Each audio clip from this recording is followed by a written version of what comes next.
Hi guys, this is DM&C. Welcome to our channel. Subscribe and don't forget to the bell icon. Freddie Mercury and Michael Jackson shared an intense connection in the years before Thriller. Few people knew the two of the biggest superstars had an intense friendship that almost resulted in the Queen star being on the Thriller album.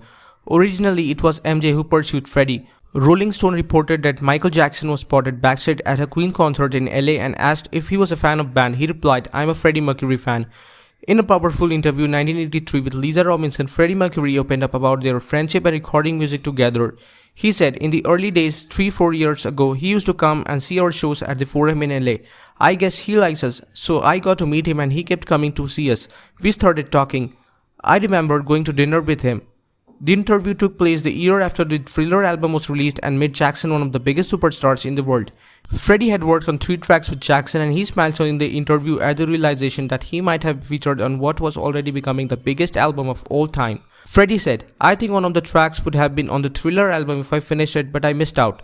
Another time he bluntly said, "I was initially gonna be on Thriller. Can you imagine that? I blew it." So we'll be on this solo album you're talking about? It could be, actually. I'd like it to be. I'd like one of the songs to be on it. I was initially going to be on Thriller. Can you imagine? I blew it. In an interview with Radio 1, he explained what happened and how he was replaced by Mick Jagger on another recording with the Jacksons. Freddie told Radio 1 the reason they were drawn together was that they were so different in personality and music style. "I guess maybe this is the attraction. We still have unfinished works of art in the vault. They haven't come to fruition. In the early days, he used to like Queen and come and see all our concerts and we became friends and he said, 'Why don't we do something together?' This was just before the Thriller days. I went over to his house and we did 3 or 4 demos to see how they would work out. One track, State of Shock, was intended for Thriller as a duet with Freddie, but the Queen star had to pull out. Freddie said, "State of Shock I couldn't complete, so Mick Jagger did it. I actually did the vocals. Timing is everything.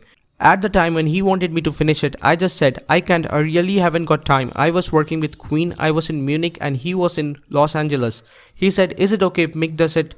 I said, fine. So All That Remains is the only track that we wrote together called Victory, which he then reused as a title for the Jacksons album. It's the only track we wrote together. We have a demo, it sounds great."